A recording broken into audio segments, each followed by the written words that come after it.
Buku Kehidupan, The Book of Life by Jiddu Krishnamurti. Bulan Oktober. Daftar isi: 1. Waktu. 2. Persepsi. 3. Otak. 4. Transformasi. Waktu.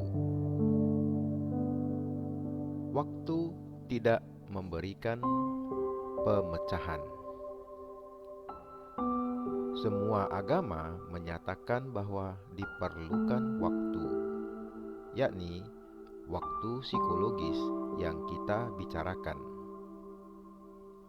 Surga terletak sangat jauh, dan orang hanya dapat sampai ke sana melalui proses evolusi yang berangsur-angsur, melalui penekanan, melalui pertumbuhan, atau melalui pengakraban dengan suatu objek, dengan sesuatu yang lebih tinggi.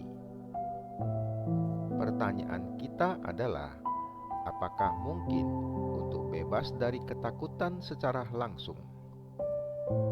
Kalau tidak, ketakutan membuahkan kekacauan.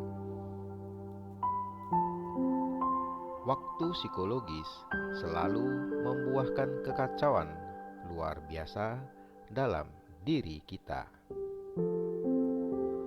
Saya mempertanyakan seluruh gagasan tentang evolusi, bukan evolusi dari badan fisik ini, melainkan evolusi pikiran yang telah mengakrabi suatu wujud eksistensi tertentu di dalam waktu.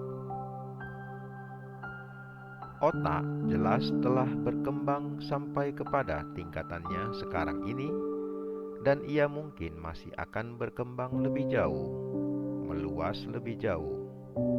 Namun, sebagai manusia, saya telah hidup selama 40 atau 50 tahun di dunia yang terbentuk dari segala macam teori, konflik, dan konsep.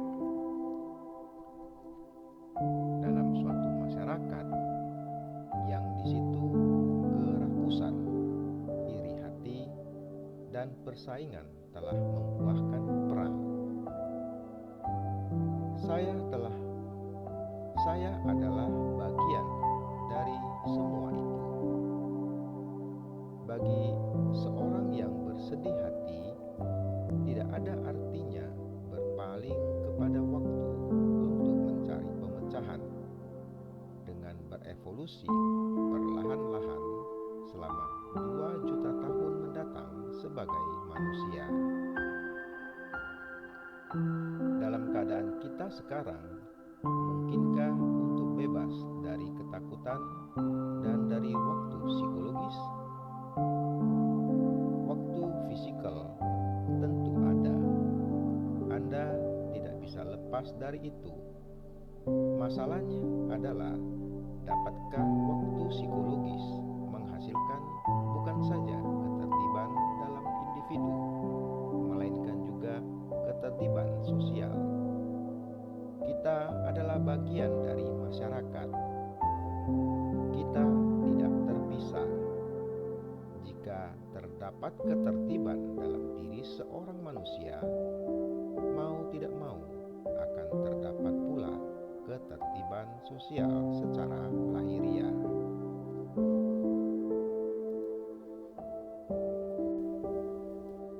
Oktober, waktu. Keadaan tanpa waktu. Kalau kita berbicara tentang waktu, maksud kita bukanlah waktu kronologis, waktu yang diukur dengan arloji. Waktu itu memang ada, harus ada. Jika Anda ingin mengejar bus, jika Anda ingin naik kereta api, atau memenuhi janji bertemu esok pagi, Anda harus punya waktu kronologis. Tetapi, adakah hari esok secara psikologis, yang adalah waktu batin? Adakah sesungguhnya hari esok secara psikologis? Ataukah hari esok itu diciptakan oleh pikiran? Oleh karena pikiran melihat mustahilnya perubahan secara langsung seketika, lalu menciptakan proses yang berangsur-angsur ini. Saya melihat sendiri sebagai manusia bahwa adalah maha penting untuk mengadakan revolusi radikal dalam cara saya hidup, berpikir, merasa, dan dalam tindakan-tindakan saya. Dan saya berkata kepada diri sendiri, saya butuh waktu untuk itu. Besok saya akan menjadi lain, atau bulan depan. Itulah waktu yang kita bicarakan. Struktur waktu psikologis hari esok atau masa depan, dan di dalam waktu seperti itulah kita hidup. Waktu adalah masa lampau, saat sekarang, masa depan, bukan menurut arloji. Saya ada kemarin bergerak melalui hari ini dan menciptakan masa depan. Itu cukup sederhana. Saya mempunyai pengalaman setahun lalu yang terekam dalam batin saya, dan saat sekarang saya terjemahkan menurut pengalaman, pengetahuan, tradisi, keterkondisian itu, dan saya menciptakan hari esok. Saya terperangkap dalam lingkaran ini. Inilah yang kita sebut hidup. Inilah yang kita namakan waktu. Pikiran yang adalah Anda beserta segala ingatan, terkondisian, gagasan-gagasan, harapan-harapan, keputusasaan, kesepian eksistensi yang mencekam, semua itu adalah waktu. Dan untuk memahami keadaan tanpa waktu, ketika waktu berhenti, kita harus menyelidiki apakah batin dapat bebas total dari semua pengalaman yang berasal dari waktu. 2 Oktober, waktu, hakikat pikiran sesungguhnya. Waktu adalah pikiran, dan pikiran adalah proses yang menciptakan waktu sebagai hari kemarin, hari ini, dan hari esok, sebagai alat yang kita gunakan untuk pencapaian, sebagai cara hidup. Waktu bagi kita adalah luar biasa penting. Kehidupan demi kehidupan, satu kehidupan berlanjut kepada kehidupan lain yang diubah sedikit, yang terus berlanjut. Jelas, waktu adalah hakikat sesungguhnya dari pikiran. Pikiran adalah waktu. Dan selama ada waktu sebagai alat untuk mencapai sesuatu, batin tidak bisa mengatasi dirinya sendiri. Kualitas yang mengatasi diri dimiliki oleh batin yang baru, yang bebas dari waktu. Waktu adalah faktor bagi ketakutan. Dengan waktu, saya maksudkan bukan waktu kronologis yang diukur dengan arloji, detik, menit, jam, hari, tahun, melainkan waktu sebagai proses psikologis, batiniah. Fakta inilah yang menimbulkan ketakutan. Waktu adalah ketakutan, karena waktu adalah pikiran. Ia menghasilkan ketakutan. Waktulah yang menciptakan frustasi, konflik, oleh karena persepsi yang seketika terhadap fakta ini. Kesadaran terhadap fakta ini adalah tanpa waktu. Dengan demikian, untuk memahami ketakutan, orang harus sadar akan waktu. Waktu sebagai jarak, ruang, aku, yang diciptakan oleh pikiran sebagai hari kemarin, hari ini, dan hari esok, dengan menggunakan ingatan akan hari kemarin untuk menyesuaikan diri dengan saat sekarang, dan dengan demikian mengkondisikan masa depan. Dengan demikian, bagi kebanyakan dari kita, ketakutan adalah realitas yang luar biasa, dan suatu batin yang terlibat ketakutan, terlibat rumitnya ketakutan, tidak pernah dapat bebas. Ia tidak pernah memahami totalitas ketakutan tanpa memahami liku-liku waktu. Keduanya berjalan bersama-sama. 3 Oktober, waktu. Kekacauan yang diciptakan oleh waktu. Waktu berarti bergerak dari apa adanya menuju apa seharusnya. Sekarang saya takut, tetapi suatu hari kelak saya akan bebas dari ketakutan. Setidak-tidaknya itulah yang kita kira. Untuk berubah dari apa adanya kepada apa seharusnya terlibat waktu. Nah, waktu menyiratkan upaya di dalam interval antara apa adanya dan apa seharusnya.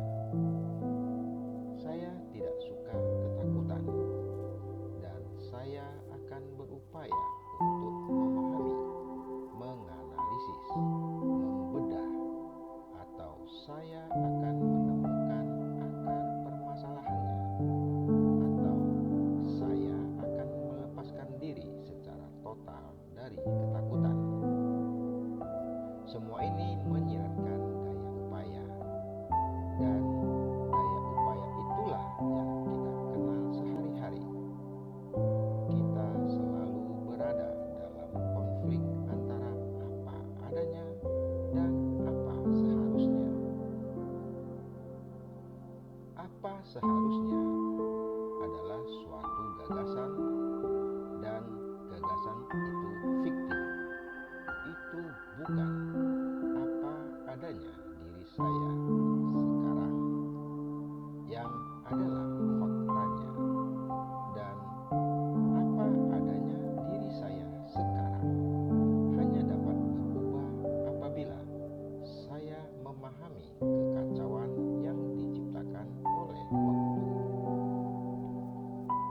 Jadi, mungkinkah bagi saya untuk bebas dari ketakutan secara total, sepenuhnya, dengan seketika? Jika saya biarkan ketakutan berlanjut, saya akan menciptakan kekacauan selamanya. Dengan demikian, kita melihat bahwa waktu adalah unsur dari kekacauan, bukan suatu cara untuk pada akhirnya bebas dari ketakutan. Jadi, tidak ada proses berangsur-angsur untuk melenyapkan ketakutan, sama seperti tidak ada proses berangsur-angsur untuk melenyapkan racun nasionalisme. Jika Anda memiliki nasionalisme dan Anda berkata pada akhirnya nanti akan ada persaudaraan di antara sesama manusia, di dalam jangka waktu itu ada perang, ada kebencian,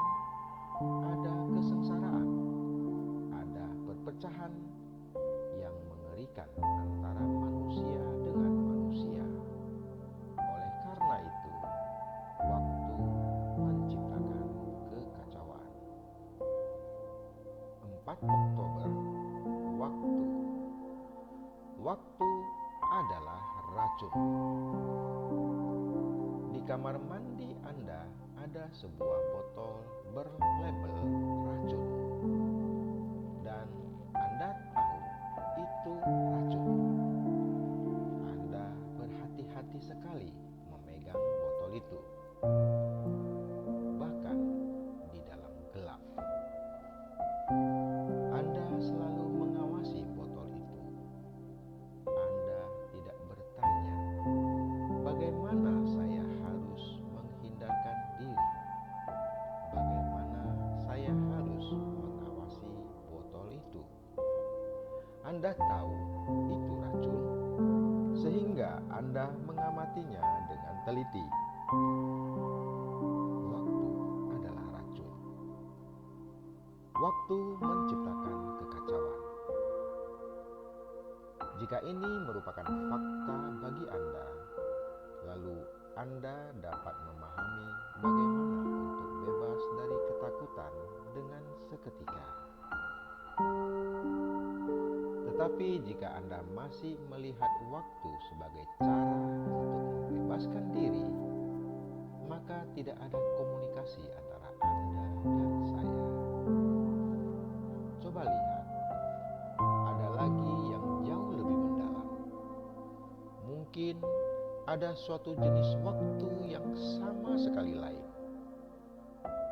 Kita hanya memahami dua jenis waktu ini, waktu fisikal dan waktu psikologis, dan kita terperangkap di dalam waktu. Waktu fisikal memainkan peranan penting di dalam jiwa, dan jiwa mempunyai pengaruh penting terhadap badan. Kita terperangkap di dalam pertempuran ini, di dalam pengaruh ini. Kita harus menerima waktu fisikal untuk mengejar bus atau kereta api. Tetapi jika kita menolak waktu psikologis sama sekali, maka kita mungkin dapat tiba pada suatu waktu yang sama sekali lain, suatu waktu yang tidak berhubungan dengan salah satu dari keduanya. Saya ingin Anda bersama saya memasuki waktu itu. Maka waktu bukan lagi kekacauan. Waktu adalah ketertiban yang hebat. 5 Oktober, waktu. Kebenaran muncul sebagai kilatan. Kebenaran atau pemahaman muncul sebagai kilatan, dan kilatan itu tidak mempunyai kontinuitas. Ia tidak berada di dalam waktu. Cobalah lihat sendiri. Pemahaman adalah segar, seketika. Ia bukan kontinuitas dari suatu yang pernah ada. Yang pernah ada tidak dapat memberi Anda pemahaman. Selama kita mencari kontinuitas, menginginkan kelestarian dalam hubungan, dalam cinta, mendambakan perdamaian yang lestari, dan sebagainya, kita mengejar sesuatu yang berada di dalam waktu, dan oleh karena itu tidak termasuk di dalam apa yang tanpa waktu. 6 Oktober, waktu. Sebuah pengejaran sia-sia. Selama kita berpikir di dalam kerangka waktu, mau tidak mau akan ada ketakutan akan kematian. Saya telah belajar, tetapi saya belum menemukan yang tertinggi dan terakhir. Dan sebelum saya mati, saya harus menemukannya. Atau jika saya tidak menemukannya sebelum saya mati, setidak-tidaknya saya berharap akan menemukannya dalam kehidupan yang akan datang, dan seterusnya. cara berpikir kita seluruhnya berdasarkan waktu. Proses berpikir kita adalah apa yang diketahui, ia adalah hasil dari yang diketahui, dan yang diketahui adalah proses waktu. Dan dengan batin seperti itu, kita mencoba menemukan apa artinya menjadi abadi di luar waktu, yang adalah pengejaran sia-sia. Itu tidak ada artinya kecuali bagi para filsuf, ahli teori, dan ahli spekulasi. Jika saya ingin menemukan kebenaran, bukan besok, melainkan secara aktual, secara langsung. Bukankah saya sang aku, diri yang selalu menimbun, berjuang, dan memberikan kontinuitas melalui ingatan, harus berakhir? Apakah tidak mungkin untuk mati selagi hidup? Bukan secara artifisial kehilangan ingatan, yang adalah amnesia, melainkan sungguh-sungguh berhenti menimbun melalui ingatan, dan dengan demikian berhenti memberi kelangsungan kepada sang aku. Sementara hidup di dunia ini, yang adalah di dalam waktu, tidak mungkinkah bagi batin untuk menghasilkan tanpa paksaan dalam bentuk apapun suatu keadaan yang di situ dia yang mengalami, dan pengalaman tidak mempunyai landasan? Selama ada dia yang mengalami, si pengamat, si pemikir, mau tidak mau ada ketakutan akan berakhirnya semua itu, dan oleh karena itu akan kematian.